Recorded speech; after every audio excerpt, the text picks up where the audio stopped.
Right now, in full view of Putin's generals, the Ukrainian armed forces did this near Pokrovsk and Kupyansk. They buried the Russian army, simply driving them into a trap. The Ukrainian armed forces carried out a ruthless sweep, and occupiers are falling by the thousands. What is happening now on key sections of the front? Moscow.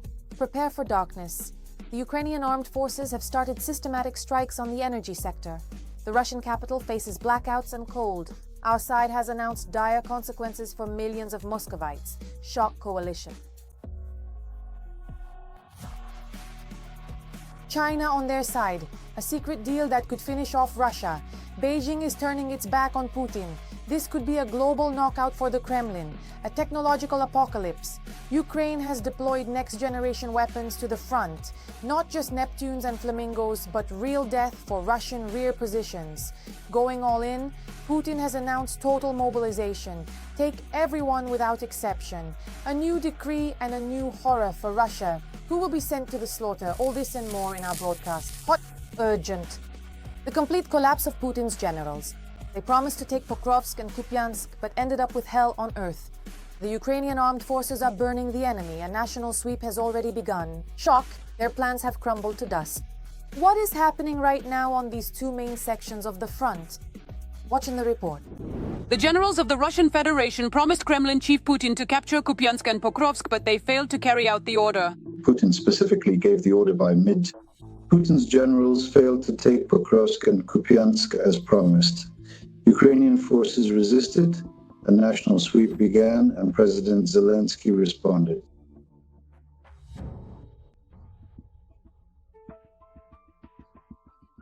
Sweep.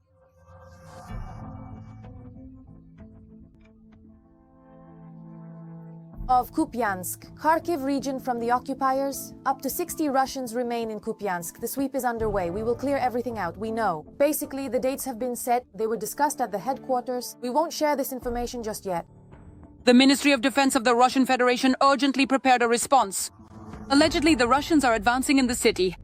The head of the Kyiv regime has completely lost touch with reality and, listening to Syrsky's false reports, is absolutely unaware of the actual situation on the ground. The dates are set, but not yet public. Russia is advancing, and Ukraine's leadership is unaware of the real situation. He sees Ukraine's position in Kupyansk as hopeless, despite Putin's recent success claims. The chief of the Russian General Staff, Valery Gerasimov, falsely reported to the Kremlin dictator that Russian troops had completed the encirclement of Ukrainian forces. Your comrades in arms are steadily advancing on all fronts with determination. However, Ukrainian forces held their positions despite the enemy shelling the crossings and trying to break through the defenses. The desire to capture, Gerasimov falsely claimed Ukrainian troops were surrounded, but they held out. Russia wanted Donbas gains to show progress.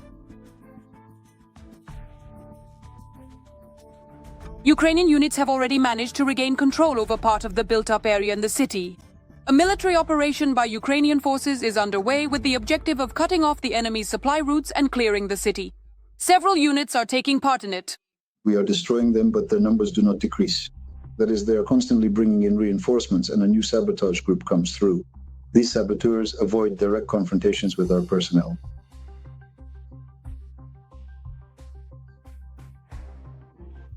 Ukrainian units have already managed to regain control over part of the city's buildings. A military operation by Ukrainian forces is underway, with the objective of cutting off the enemy's supply routes and clearing the city. Several units are taking part in it. In September, Russian occupiers managed to break into Kubinsk through a pipeline. Against this backdrop, the situation around the city has escalated. Now the occupiers are trying to infiltrate the city. Disguised civilians. Once Ukrainian forces managed to completely cut off the supply routes and finish.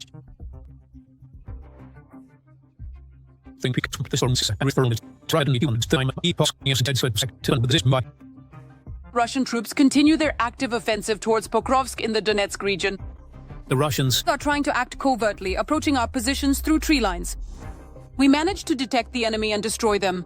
In Pokrovsk itself, it is difficult to conduct combat operations using vehicles since the city is filled with anti-tank hedgehogs and concrete triangles.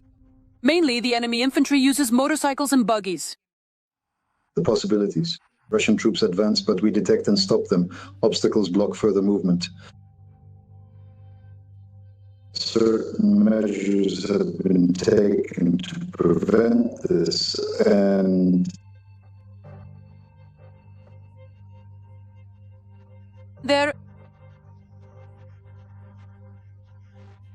Russian forces have gathered a large army here. Our groups are present and sabotage groups are being cleared out. The front line is more complex than it appears on the map. But out there in the field, where everything happens,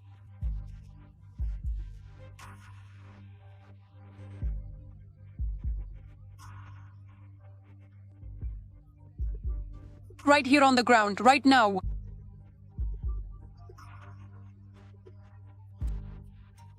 Russian forces entered Pokrovsk disguised as civilians, formed small groups, and used firing positions and the terrain at night to slip through, making defense difficult.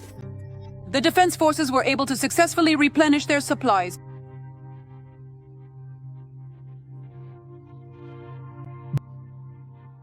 Their supplies, reinforce their units, and stop the enemy's attempts to cut off the Pokrovsk-Mirnohrad highway. The air assault forces, the Marines and the mechanized brigades are currently the main barrier for the Russians in the Pokrovsk direction, but everyone is doing a great job. The situation as it currently stands.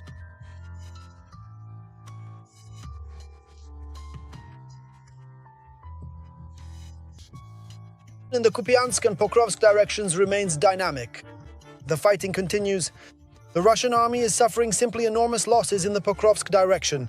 Hundreds killed in just this area in a single day. Reports and local publications show a large number of dead occupiers in the built-up areas and tree lines. To save themselves, commanders, whether or not they keep their ranks or even their heads, will throw everything they have into the fight, sparing nothing. In order to save themselves, commanders may not keep their ranks or even their heads. They will throw everything they have into battle. They won't hold back. On manpower and equipment, Russia has allocated an astonishing amount of human resources and materials to capture this city. They infiltrated, they had to take some action, but not to dig in and build up. To establish a foothold, you need to have... But what are you supposed to fight with if you have, only 10 rounds for your rifle? Or perhaps, if you are fortunate, as many as 20 rounds per rifle. In some rare cases, you might be issued up to 30 rounds. But that is the absolute maximum. There simply are no more available. Once those are gone, that's it. There are no additional supplies to rely on. Despite suffering enormous losses and facing these severe shortages, Russian commanders continue to send their troops forward, pressing on with their orders regardless of the dire circumstances and the lack of essential ammunition and supplies. To launch wave after wave of assaults, clearly demonstrating a disregard for the lives of their own soldiers, just to please Putin, and present any kind of advance as a victory.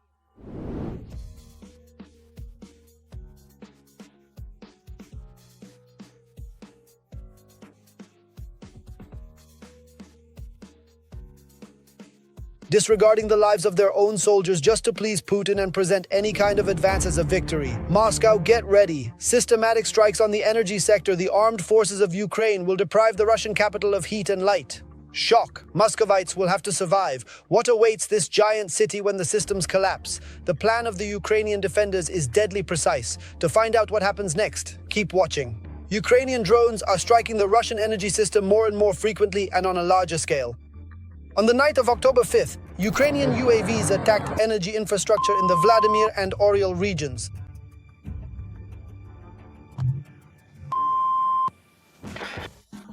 A substation in Vladimir and a power plant in Oriel were struck. Locals reported missile attacks. Source of electricity and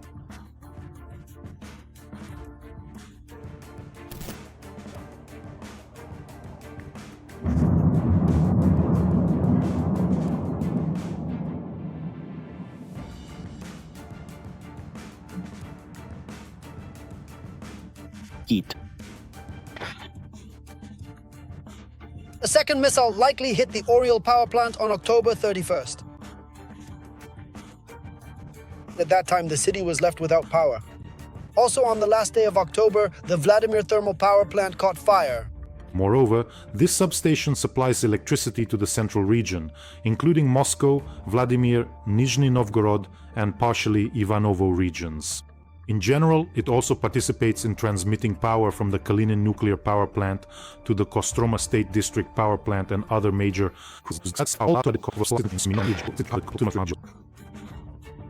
The stable operation of the Vladimir substation is critically important for the reliability of the Russian energy system's balance. It holds special significance. Energy from the Kalinin nuclear power plant is supplied through it. This makes the substation one of the key facilities for the Moscow energy hub.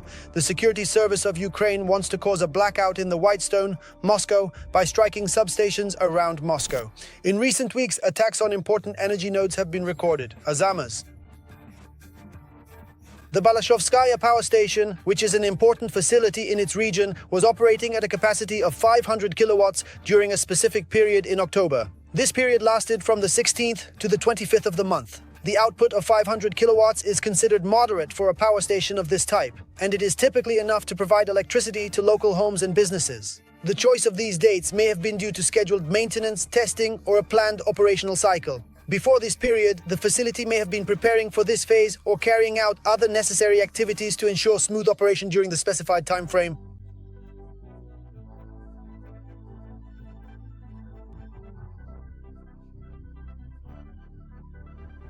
A blackout is nothing to be afraid of. The SBS birds, together with other components of Ukraine's deep strike forces, promise you a swift, albeit forced adaptation. Matches, flashlights, candles. By the way, strikes at substations. The head of unmanned systems, Robert Brody, warned Muscovites to prepare for blackouts. A blackout is nothing to fear. The SBS birds and other Ukrainian deep strike forces promise a swift, if forced adaptation. You'll manage. Matches, flashlights, candles. Use your battery-powered garlands. We won't inform you about every substation hit by SBS birds. 750 kilowatts, 500 kilowatts, and so on. Just remember, light, warmth, boom, darkness, cold. Your reconnaissance in public channels still works, as long as there's internet. Strikes were announced and happened. The enemy, even knowing the targets, couldn't organize an effective defense. Blackouts were announced, and only after that...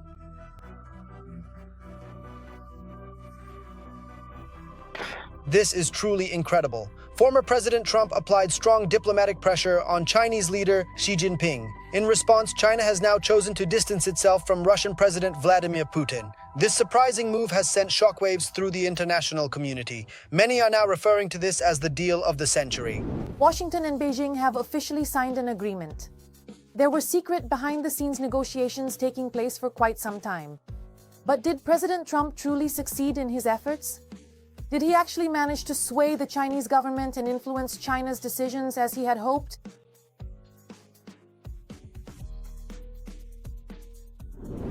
Toward a global shift on the issue of war, a new economic balance or a political knockout. China is, without a doubt, by far the largest in the world. When it comes to size, China is a major producer of goods. How exactly does China make its money?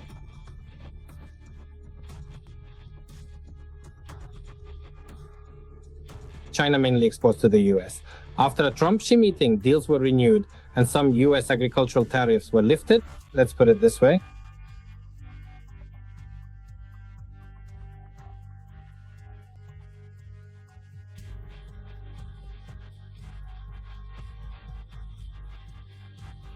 That is not exactly correct. While it may seem close to the truth at first glance, there are actually some important differences or nuances that set it apart from being entirely accurate. In other words, the situation is not quite as straightforward as it might initially appear.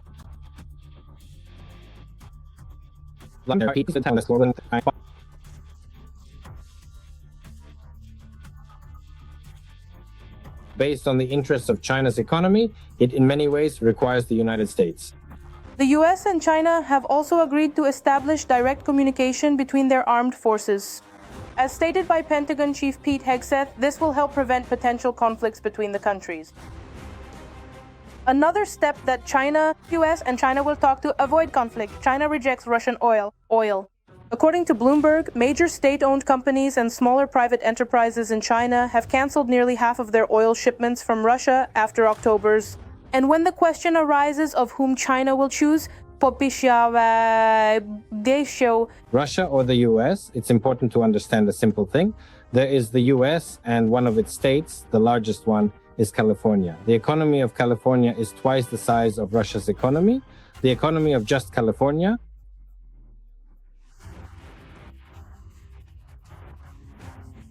the state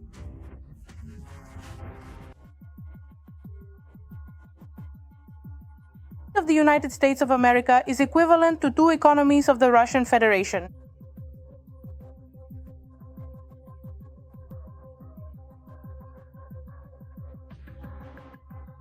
China values the US more than Russia, but Russia wants ties, so Putin sent his prime minister to Beijing to sign agreements.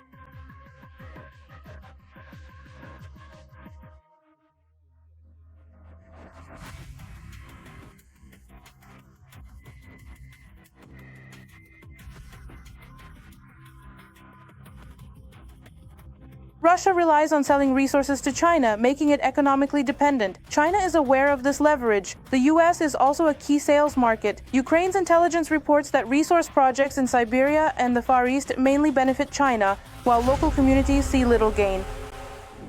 Every voice matters. Join our community, support independent journalism, and help us bring you the truth from Ukraine. Become a member of Ukraine today. Join us now. Breaking news. Ukraine is reaching a new level of armaments. It's no longer just Neptunes and Flamingos. Technological.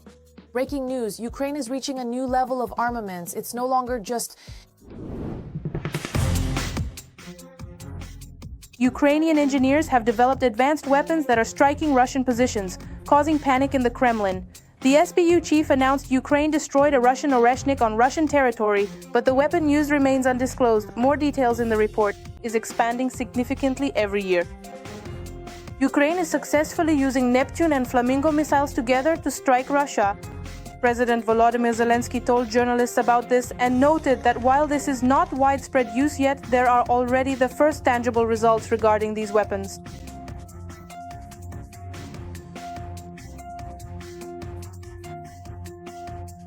Ukraine is using Neptune and Flamingo missiles together against Russia, and President Zelensky says there are already some results.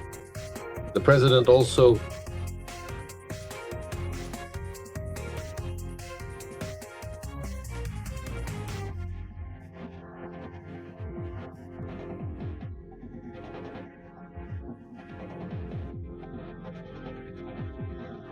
mentioned the use of the Polyanitsia drone missile, which has already struck enemy military depots dozens of times. The second positive trend Zelensky highlighted was the use of the Ruta drone missile, which for the first time flew 250 kilometers and struck a sea platform. We have quite a few developments specifically in drone missiles. There are analysts who say that these are all just small cruise missiles. I don't quite agree with that for one simple reason. Usually a cruise missile is something that has some kind of wing mechanism. That is, the missile is launched either from the air or from the ground. Then these wings open up and they create aerodynamic lift, which allows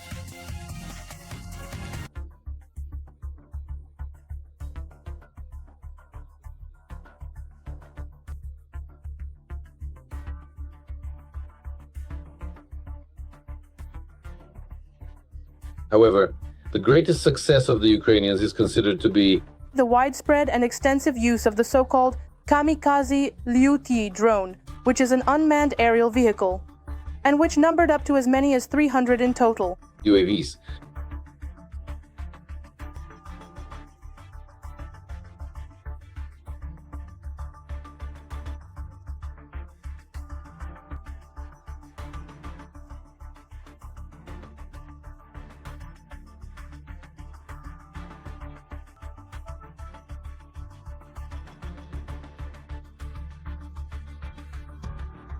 Ukraine's naval drones are unlike Shahed and can now hit targets over 1,500 kilometers away. They were first used in the year 2022, specifically during an attack that was carried out against the ships of the Russian Black Sea Fleet. This significant event took place in the waters near Sevastopol, a port city located on the Crimean Peninsula. In the Sevastopol Bay, a location of considerable strategic importance. Since that time, these drones have been steadily evolving and improving, with each new version incorporating incremental advancements in technology and design. Since August of this year in particular, there has been a marked increase in their development and deployment activities. It was announced that the serial production of the Flamingo missile capable of striking targets at a distance of 3,000. The enemy is paralyzed? What secret development is changing the rules of the game right now? Watch this. Reconnaissance, fire adjustment, and target destruction using dropped munitions. The Chinese drone Mavic is almost the main weapon of the Ukrainian armed forces in the war against the occupier. And now, Ukrainian industry has begun supplying domestically produced UAVs of the Mavic type. Enemy paralyzed, secret tech changes warfare. The Chinese Mavic drone is key for Ukraine. Now Ukraine is making its own version for the war.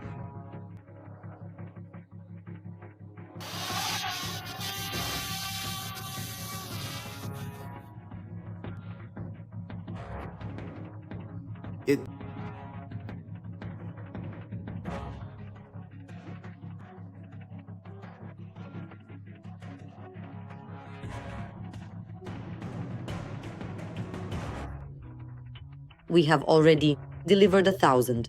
There have been huge problems. China has banned the sale of these drones, claiming that they are not intended for military purposes. Because of this, the drones must be purchased from third-party sources instead of directly from Chinese manufacturers.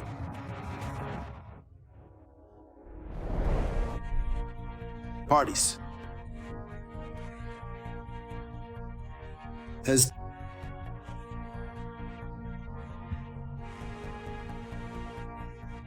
the name Shmavik, but despite the ironic name, it has already passed certification and boasts some serious capabilities. Shmavik is positioned as a tactical reconnaissance drone designed to carry out operational tasks on the front line. Unlike the civilian Mavic, which is mainly used for aerial photography and videography, the Shmavik is built for combat conditions. It has an operational range of up to 15 kilometers and a flight duration of up to 60 minutes.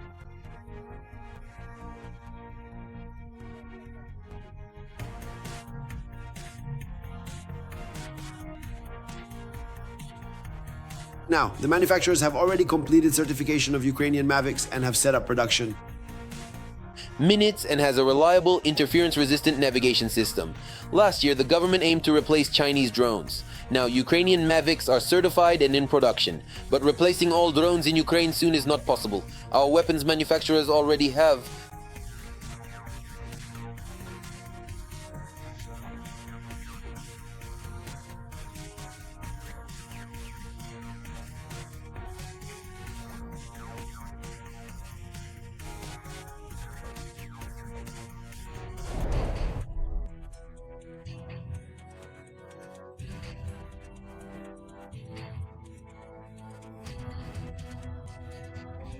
including Luger, Potel, Yaitia, and the German Shmavik. They are larger than DJI Mavic drones and are equipped with long-range communication. They are resistant to interference and cost more, but they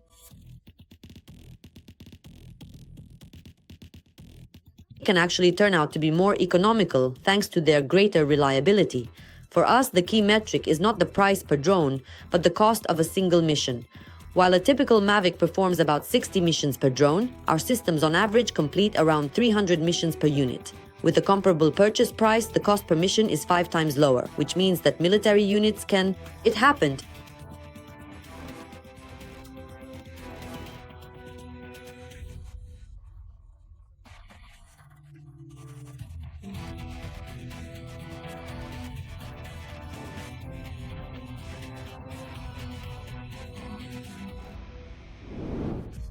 Putin announced total mobilization and year-round conscription. He said independent UAV production is vital for war, as Ukraine knows.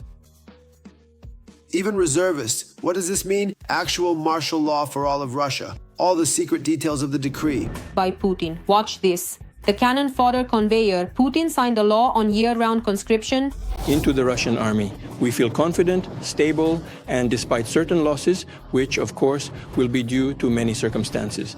The new law allows military enlistment officers to operate without interruption, and dodging service will become even harder. Well done. Victory.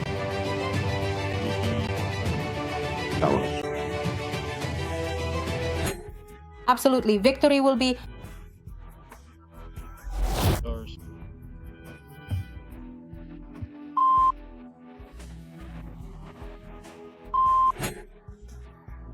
Optimism will soon fade for these heroes. Never join the special military operation. You will lose people, many already gone, and more will be lost because of Putin. Army recruitment is now year-round from January 1st to December 31st. No exceptions. During the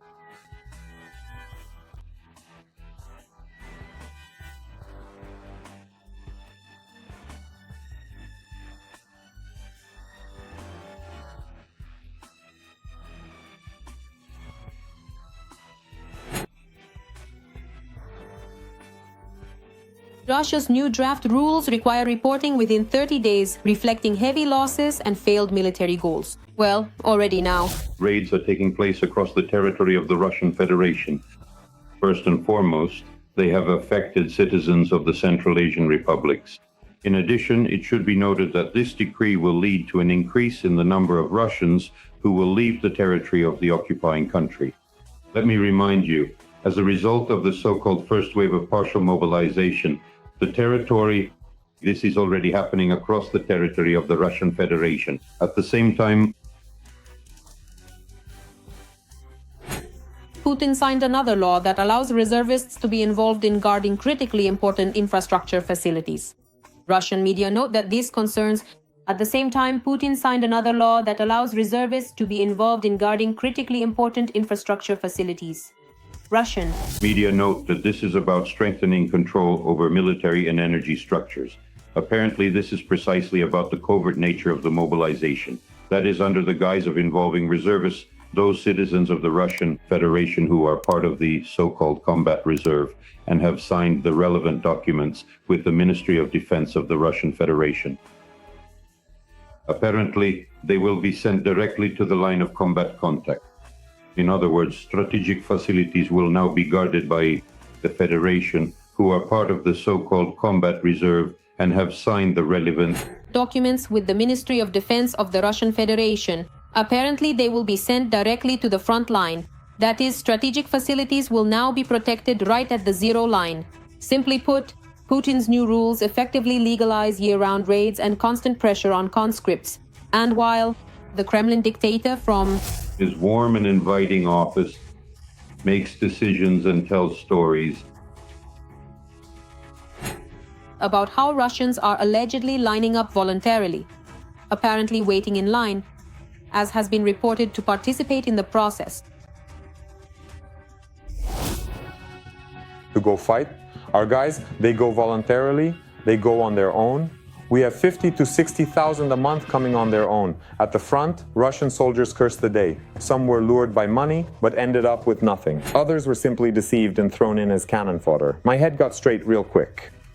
It only took me literally 3 or 4 days to understand the essence of the situation. Months to figure out what was really going on there. I'd rather get caught, go to prison, or something else, but I won't go there. Since the start of the full-scale invasion of Ukraine, the aggressor country Russia has lost about 1.5 million soldiers. Since the beginning of 2025, 336,000 citizens of the Russian Federation have signed contracts with the Russian armed forces. And now, attention, according to British estimates, the losses of Russian occupiers from January to November amounted to 353,000 servicemen. In other words, the losses of the Russian army are much higher than its ability to replenish its personnel. So the issue of replenishing personnel through volunteers, even with material incentives, no matter how many